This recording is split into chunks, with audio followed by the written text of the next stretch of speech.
자, 2교시 수업 시작할게요. 자, 이제 저번 시간에 이어서 패키지 상품, 우리 상품에 대한 특징, 그래서 우리가 좀 요번에 알아보고 있는데, 지금까지는 관광 상품의 특징을 알아봤죠. 지금은 이제 관광 상품 중에서 패키지 상품에 대해서 간단하게 좀 알아볼게요. 요거를 알고 있어야지 좋은 게 뭐냐면, 패키지 상품을 선호하는 사람들도 있지만 패키지 상품을 싫어하는 사람들도 있어요. 그럼 그 싫어하는 사람이 왜 싫어하는가?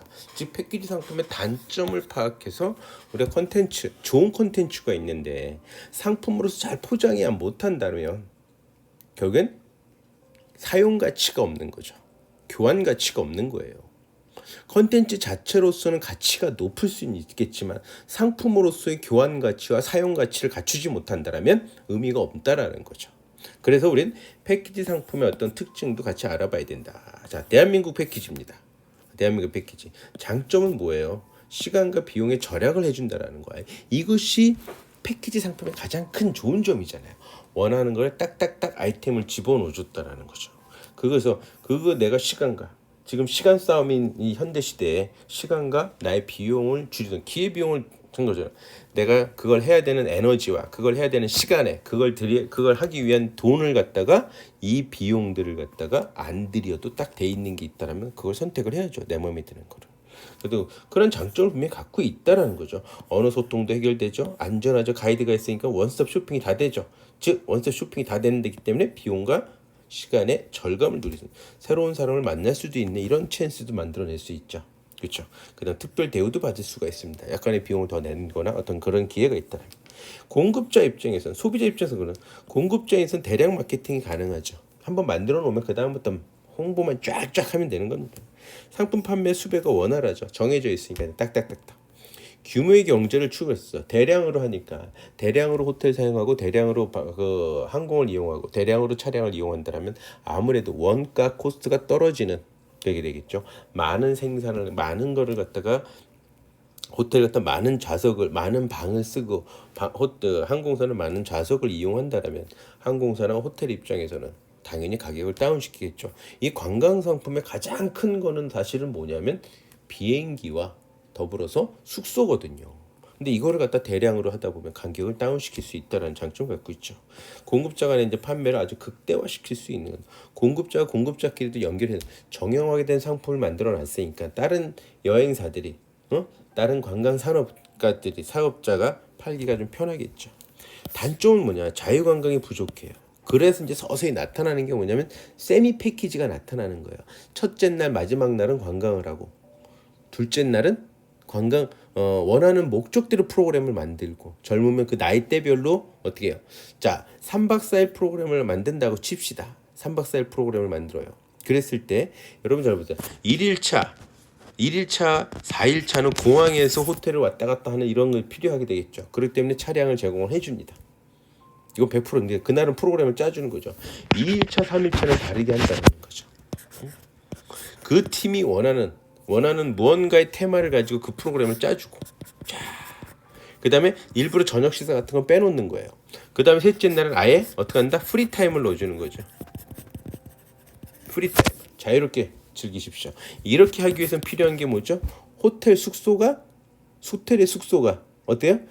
교통이 편리한 대중교통을 이용하기 편리한 곳에 넣어준다. 이때는 차량과 가이드를 빼는 거죠. 식사도 제공하지 않습니다. 그러니까 비용은 또 더 떨어지는 거고 고객이 자유롭게 해줄 수 있다라는 거죠. 즉 방금 얘기한 자유관광이 부족한 거를 넣어주는 거죠. 패키지 관광이. 보통 패키지 관광이 본인의 의사에 관계없이 일정이 짜여진다는 거예요. 그래서 제가 했잖아요. 두 번째 날은 고객의 의견을 반영해서 프로그램을 만드는 거죠. 두 번째 날은. 그 다음에 무리한 쇼핑이나 옵션을 부담은 요거는 이제 옵션을 정해주는 거. 옵션을 선택관광이잖아요. 선택관광 포함을 할까 말까 미리 상의를 하는 거죠. 그 다음에 쇼핑센터 방문을 할까 말까도 미리 상의를 아예 해버리는 거죠.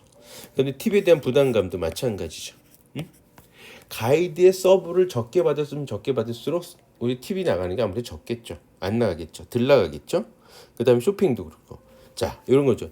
요 이제 세 번째, 네 번째 같은 경우에는 이게 조금 복잡한 센시티브한 민감한 부분이 있습니다. 첫째 뭐냐면 쇼핑센터를 여행사나 항공사나 호텔이 많이 방문하면 방문할수록 쇼핑센터에서 수익이 발생하니까 그 수익의 일부분을 같이 공유한다라는 사실이에요. 그렇게 되면 가격을 전체적인 상품 가격이 떨어뜨리는 거죠.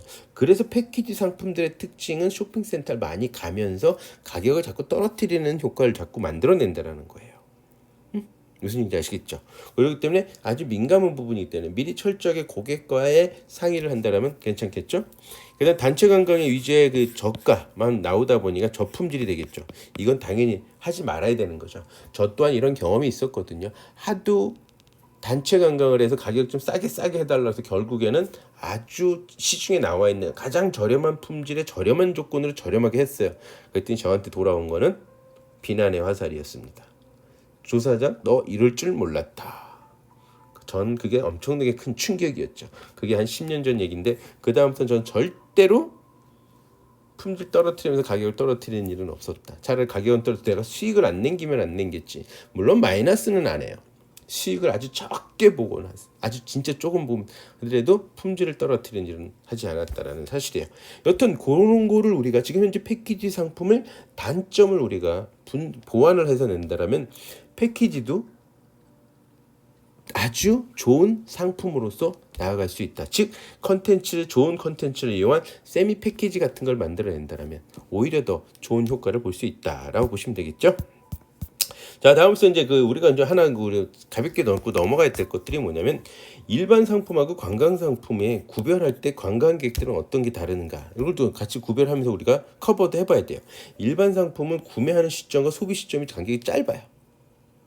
응? 그러나 우리는 관광상품 구매 시점과 소비 시점이 길다 보니까 어떤 일들이 벌어진다. 의사결정을 번복하는 경우 사기로 했다가 취소 환불되는 게 등등 많다 라는 사실이에요. 요거를 막기 위한 방법도 우리는 항상 만들어내야 되는 것이 관광상품을 만들어내는 여러분들이 할 일. 어떻게 하면 이걸 막을 수 있을까? 응? 좀 미리 예약한 사람 좀 싸게 해주고 중간에 취소하거나 번복하게 되면 페널티 좀 넣어주고 이런 건 작전을 쓸 수도 있겠죠. 그 다음에 구매 장소, 구매 목적. 일반 상품은 생활의 안정과 유지가 목적이란 말이에요. 그렇잖아요. 근데 관광상품은 즐거움, 신기함, 즉 추억을 만들어낼 수 있는 컨텐츠를 가지고 상품을 만들어야 된다. 추억, 경험을 만들어내줄 수 있어요. 즐거움과 신기함을 추구하니까 이런 거는 왜 회상하고 싶어 하잖아요. 돌아오고 나서 너무 즐거웠고 너무 쾌락적이었어. 회상하게 되잖아요. 그러니까 이걸 해줘야 된다는 거죠. 추억을. 그 다음에 우린 분명히 이 상품 아까도 말씀드렸는데 저번 시간에 경험을 소유하는 거예요. 응? 경험을 추억 및 사용권을 갖다가 소유하게 된다는 거죠. 이걸 우리는 만들어줘야 된다는 거죠. 그 다음에 일반 상품은 기능이나 디자인을 강조하지만 우리는 그게 아니에요. 여행 상품은 관광 상품은 뭐죠? 안전. 응? 안전이 최우선이어야 된다. 안전. 항상 안전이죠. 왜? 관광 상품은 뭐의 특징을 또 갖고 있냐면 항상 불확실해요. 무형성이고 만져보고선 선택하는 게 아니잖아요. 아직 소비를 해볼 수 없는 상태다.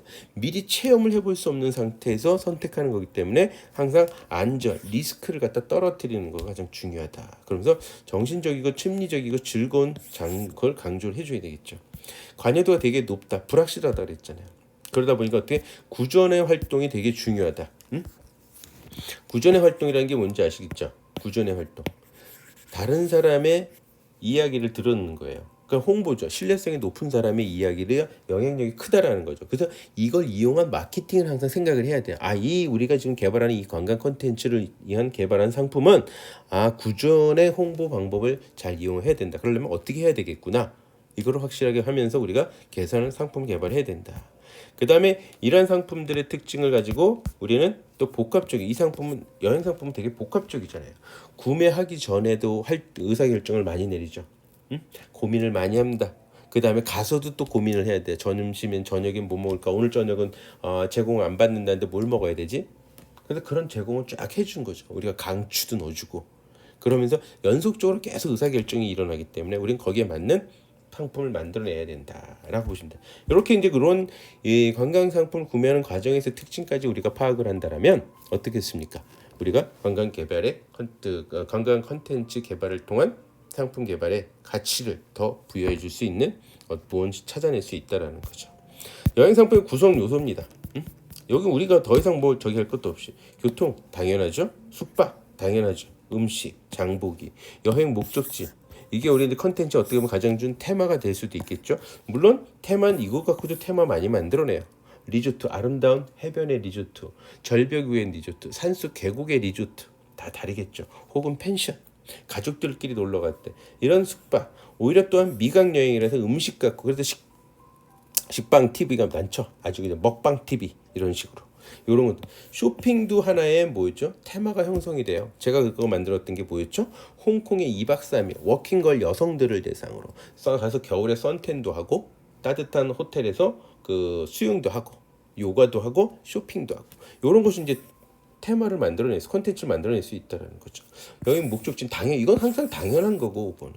그렇죠. 그다음에 여행 안내하는 가이드라든가 인솔자들이 필요하겠죠. 그다음에 수소 이건 이제 해외 인바운드 혹은 들어오는 아웃바운드 해외에서 들어오는 인바운드와 나가는 아웃바운드 이거는 여권과 비자가 항상 우리가 체크를 해줘야 되는 거죠. 그다음에 연결 체제들 정보를 전달한다든가 시스템과 시스템끼리 연결이 된다든가 그렇잖아요. 그다음에 호텔이 취소가 되면 항공이 취소가 되거나 항공이 비행기가 좀 더 빨라지면 호텔도 체크인 체크아웃이라든가 이런 것도 좀 당연히 빨리 연결 자체가 잘 해결이 돼줘야 되겠죠.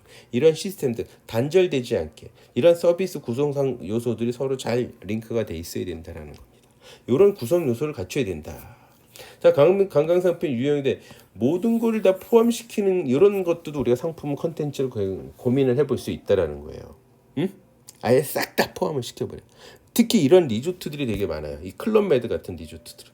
이 클럽메드 리조트들은 아예 음료 주류까지 제가 그 중남미 여행을 할 때 보면 이런 프로그램들 일부러 많이 짜요. 응?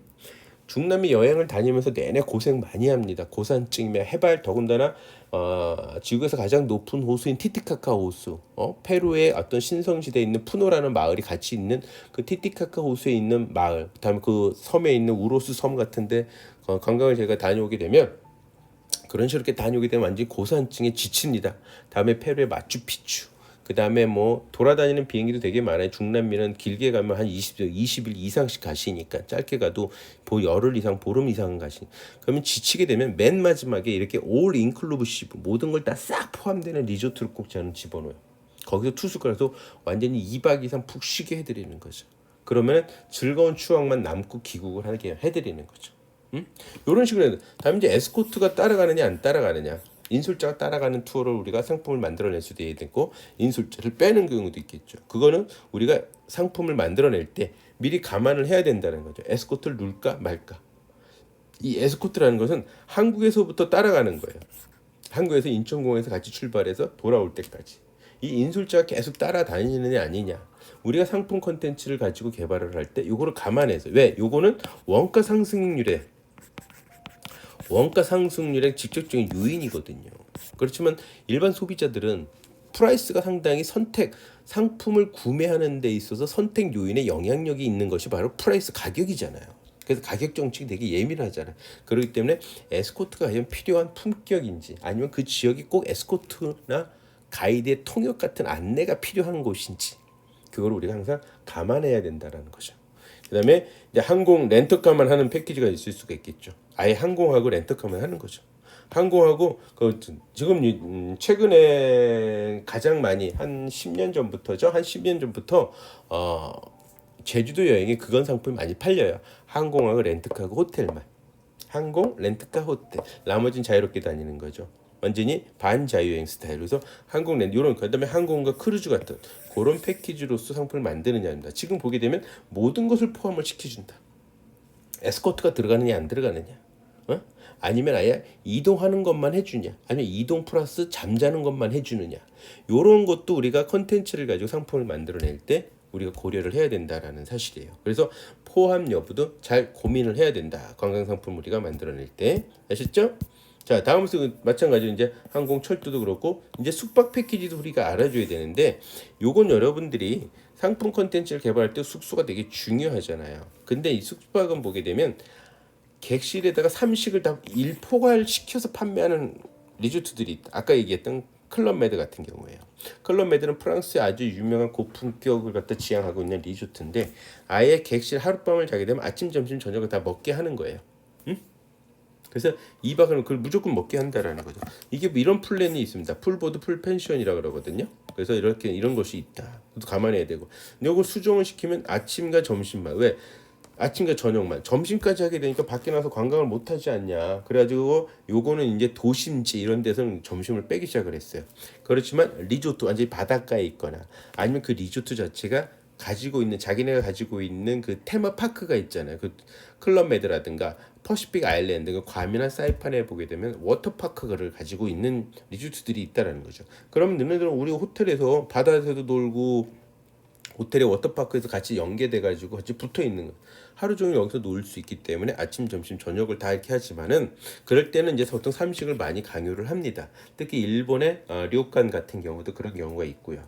그렇지만 이제 수정이 되면서 점심은 빼는 경향이 나는 이런 우리가 형태도 생각할 수 있다.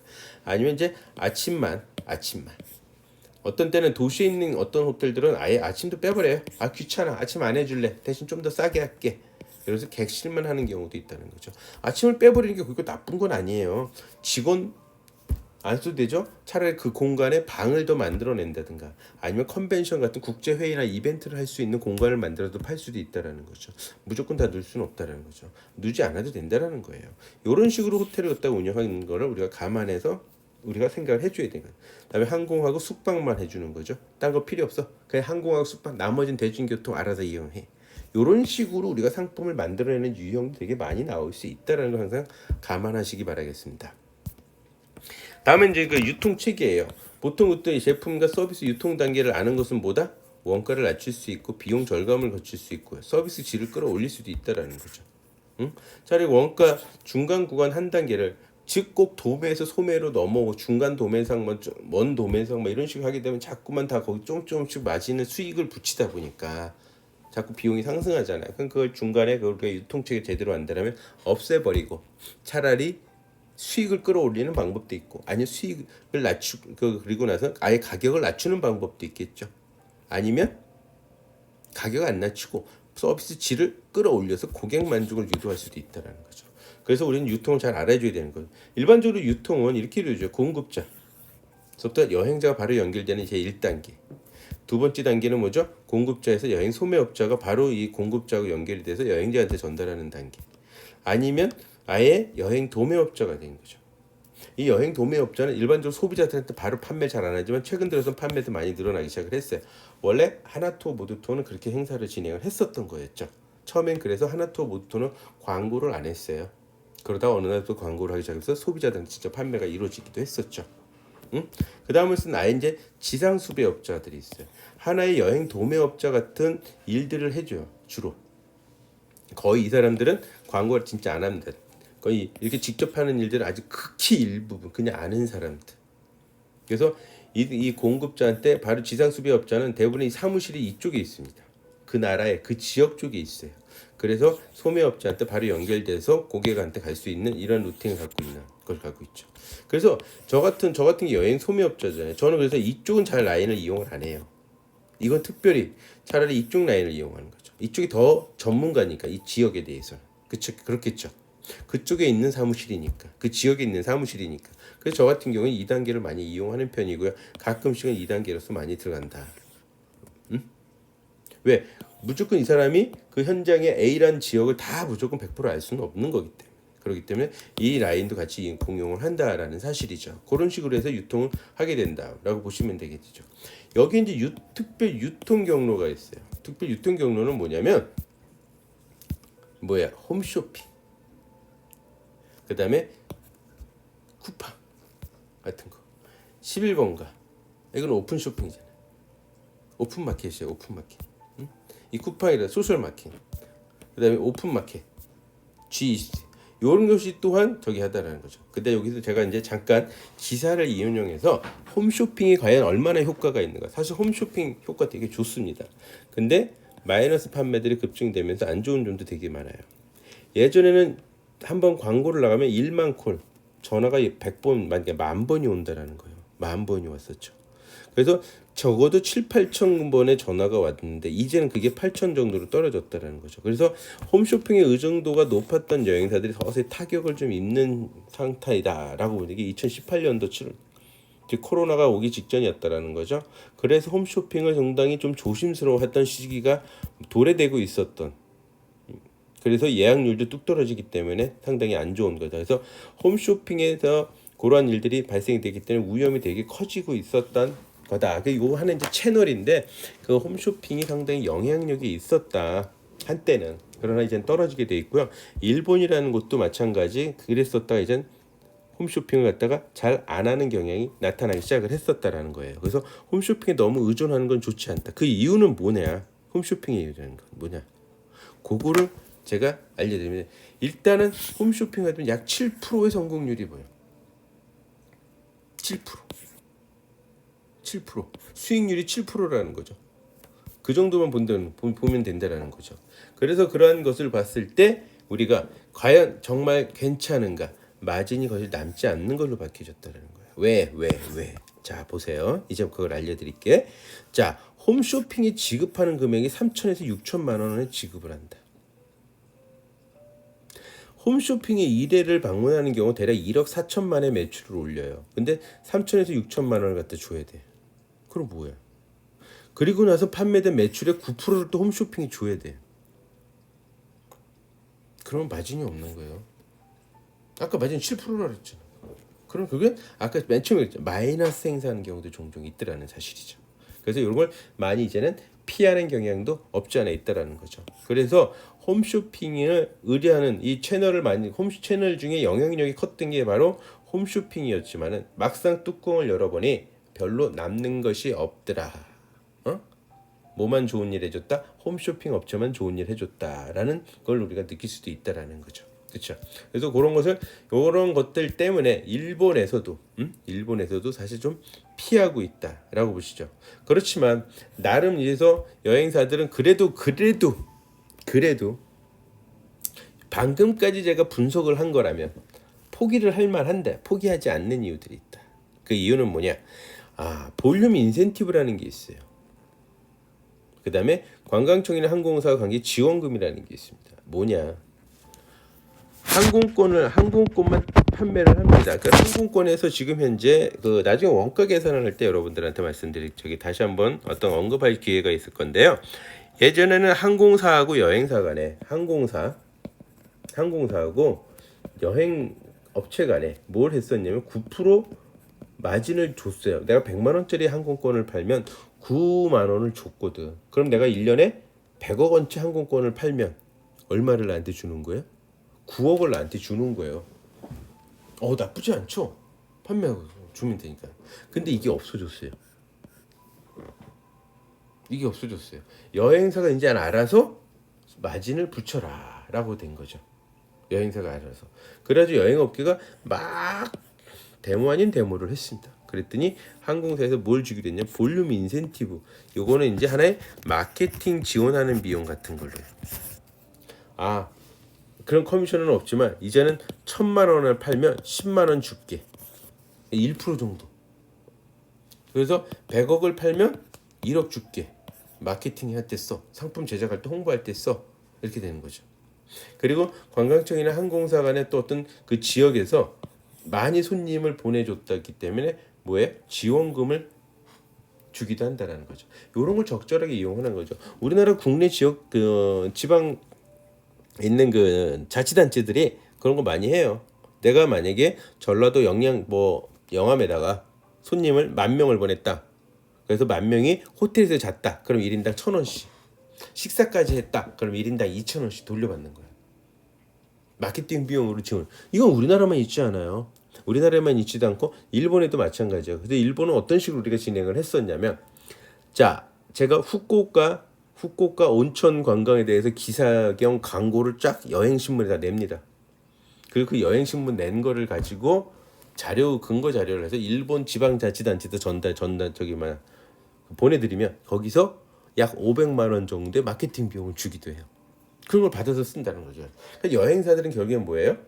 어떤 실적을, 마진은 없더라도, 수익은 없더라도 실적을 자꾸 끌어올려서 이런 식으로 해서 볼륨 인센티브, 마케팅 지원비 등을 우리가 받는 경우도 종종 발생한다는 거죠. 그래서 즉 홈쇼핑은 일단 많이 팔려요. 많은 사람들이 쏠립니다. 그러니까 실적은 좋잖아요. 수익은 없더라도. 그래서 홈쇼핑을 놓치지 않는 이유 중에 가장 큰 이유다. 아까 얘기했듯이 단순히 원가를 분석을 해보면 별로 여행 상품을 우리가 관광 상품을 만들어서 판매를 해야 될 이유가 없지만 방금 얘기한 이런 거죠. 마찬가지입니다. 꼭 관광 상품만이 아니에요. 홈쇼핑은 일단 파괴력이 있거든요. 왜? 홈쇼핑이 갖고 있던 딱 집에서 TV 보다가 바로 지르게 할 수 있는 얼마나 편해요. 상담이고 뭐고 이런 건 처음부터 그냥 바로 그 자리에서 모두 할 수 있는 편리성을 가장 갖다 주거든. 그리고 또한 홈쇼핑 엄청난 가격을 싸게 만들어내게 또 요구를 한다는 거죠. 그래서 저렴한 플러스에 아주 편리한 결제 시스템. 더군다나 카드를 이용한 24개월 무이자 100만 원에 24개월이면 한 달에 5만 원이면 되잖아요. 한 달에 5만 원인가? 그렇잖아요. 5만 원 정도 손이면 돼버리거든. 그러니까 확 고객을 땡길 수 있는 이런 장점을 가지고 있는 게 홈쇼핑이란 말이에요. 그러니까 그걸 할 수 있다.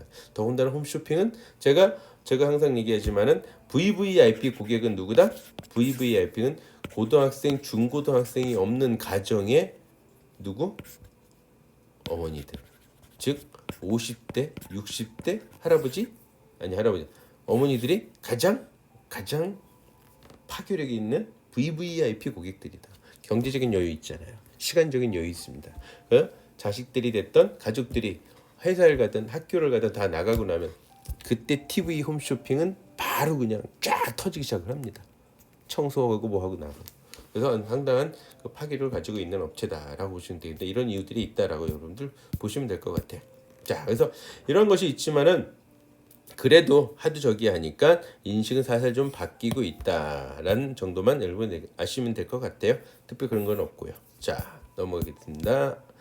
이거 계속 했던 건 뭐냐면 읽어보면 방금 제가 얘기한 것들을 가지고 일본에서도 아주 나중에는 점점 TV 홈쇼핑 판매가 점점 그러니까 즉 여기 이제 어떻게 되는 거냐면 그런 마케팅 지원비라든가 이런 거를 볼륨 인센티브를 받는 것도 좋지만 이제는 하다 보니까는 메인에서 수익을 내기 질은 자꾸 떨어지게 되고 막 이러다 보니까 어떤 일이 벌어지느냐? 고객이 떨어져 나간다라는 거죠. 그래서 일본의 경우도 그렇게 시작을 했다가 관광성 붐이 일어났었거든요. 시작할 때 이제는 서서히 눈에 띄게 줄어드는 걸 우리도 이제는 감안해야 되지 않겠냐라는 것이 이 기사의 뭐라 그럴까요? 결론이더라. 이렇게 보시면 될 것 같아요. 자, 그 다음에 이제 변화하는 유통 시스템을 우리가 하나 알고 있어야 돼요. 직거래가 늘어난다. 즉 1단계였었던 게 직거래 1단계 유통이 늘어나고 있다. 여행업의 가장 큰 위험일 수는 있습니다. 그러나 컨텐츠를 개발하는 여러분들 입장에서는 이건 여행업이다 아니야 직접 우리가 판매를 할 수가 있는 이래서 좋은 게 뭐다? 요걸 가지고 이용하는 게 뭐예요? 유튜브 크리에이터가 나오기 시작을 했다라는 거죠. 이걸 직접 거기 내가 아주 잘 아는 지역에 컨텐츠를 좋은 컨텐츠를 찾아서 그걸 가지고 상품화 시켜가지고 고객한테 직접 유튜브 크리에이터 해서 유튜브에 직접 해가지고 바로 해줄 수 있는 소셜 네트워크 망을 이용해서 SNS 망을 이용해서 하고 있다라는 거죠. 그런 것이 있고 다음에 이제 여행 관련 업체들이 상품 개발하고 여행 서비스를 강화하고 있어요. 항공사, 호텔 이런 걸 다 해준다라는 거죠. 이렇게 홍콩 그 캐세이 퍼시픽 항공사에서도 아예 식당, 호텔까지 다 연계해가지고 판매를 해준다라는 거죠. 대한항공도 마찬가지 그런 건데 시계 제공을 해줬다라는 거죠. 그래서 그리고 또한 총판 대리점들이 있어요. 호텔 같은 경우라든가 그러니까 유명한 호텔들은 그렇게 아예 그냥 그 지역에 여행사가 할 일까지 아예 다 해주는 총판 대리점들도 만들어져 있다라는 사실이에요. 그렇기 때문에 이제는 이러한 시스템 유통의 단계도 어떤 식으로 변해갈 수 있다는 걸 감안해서 여러분들이 직접 좋은 콘텐츠를 개발해 좋은 상품을 만든다라면 여러분들도 바로 뛰어들 수도 있는 강점을 가지고 있는 이런 유통 체계다. 아주 약한 유통 체계다. 이게 곧 무너지고 있다라는 사실 여러분들이 아시면 될 것 같아요. 자, 이번에 이제 3교시에는 제가 오늘은 제가 일본에 대해서 관광 콘텐츠 분석을 해드릴 거예요. 요건 잠시 쉬었다 하겠습니다.